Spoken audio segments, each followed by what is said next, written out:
Hello, loved one. Welcome back to Ask a Therapist. I'm so happy to see you once again. Thank you for subscribing. If you have not subscribed yet, please do so. Let us be together. Let us spread the love. So last time we spoke about what are you scared of. Now this time we are going to talk about fear.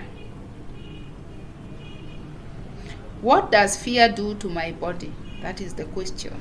So we say that what you are scared of, you need to get to the root of things and get to deal with it. If it has caused you trauma, you need to find somebody to assist you to get over the trauma and to be able to move forward so that you can be able to love once again, trust once again, and to get into the love of God.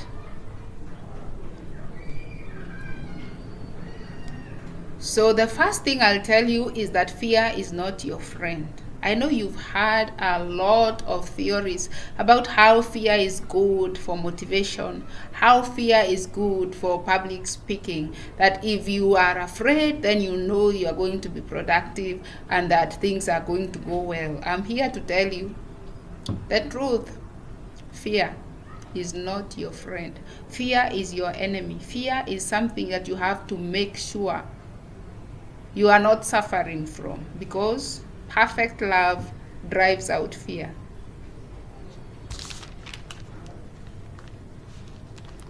Fear holds you back in your life. It gets into your way and you find you are not able to accomplish much. If you have had a plan, you find, even we can talk about interviews. I know a lot of you have been to interviews, and if you are not courageous enough, what you have is fear. So yes, it is not your friend.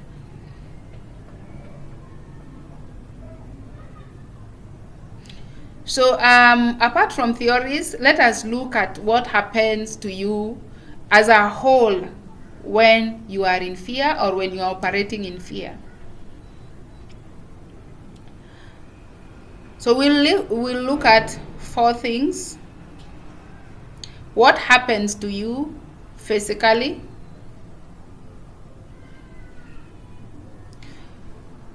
What happens to you emotionally? What happens to you psychologically? And what happens to you spiritually when you are working in fear?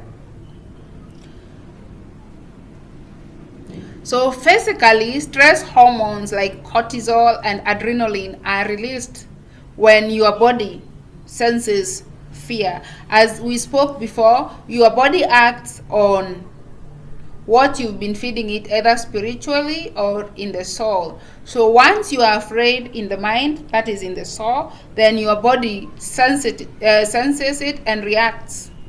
Whether it's real or imagined, cortisol is produced, and so is adrenaline. Your blood pressure and heart rate increase, and you start breathing faster.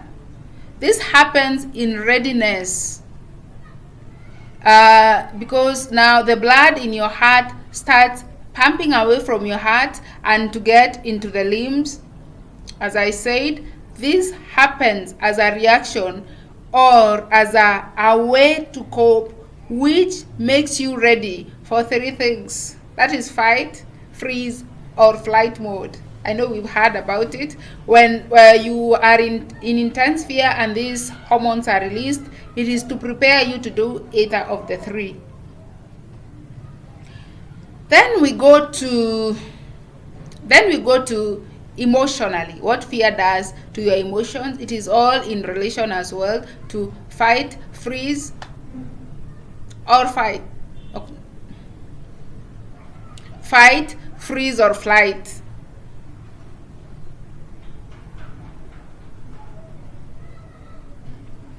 So emotionally, you might have seen something or have imagined something and that has brought on such a reaction physically, but now you will keep acting to that stimuli even when it was not there. Say, for example, if you are afraid of spiders, you saw one, or you imagined there was one and the whole process began, you will keep reliving that.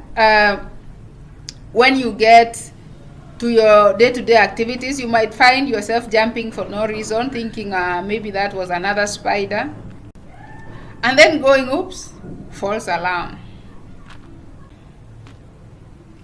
So psychologically, it impacts your thinking negatively, your decision making as well.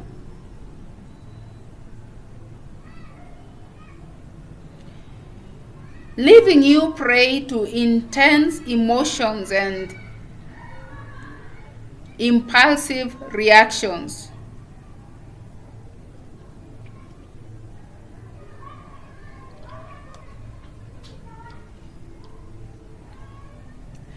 Which means how you regulate your brain normally does not apply anymore.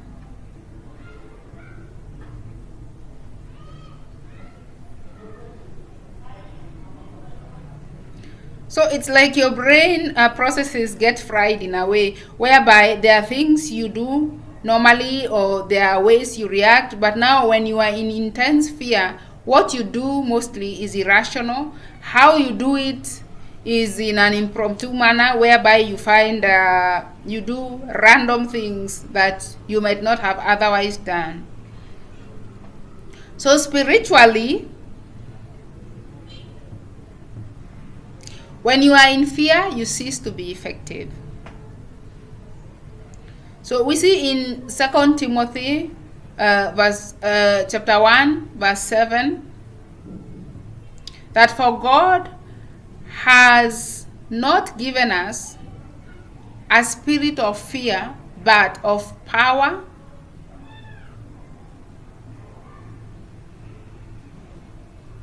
love, and a sound mind. So if you had questions about how healthy fear is for you, there is your answer. Fear is not for you, and fear was not made for you to prosper through it. Fear brings you down. It takes you down like you cannot believe. So make your decisions wisely and do not let fear get into them. Thank you so much. Jesus loves you. I love you guys. Have a nice week. See you next week. And if you've not subscribed, please hit the subscribe button. See you next week.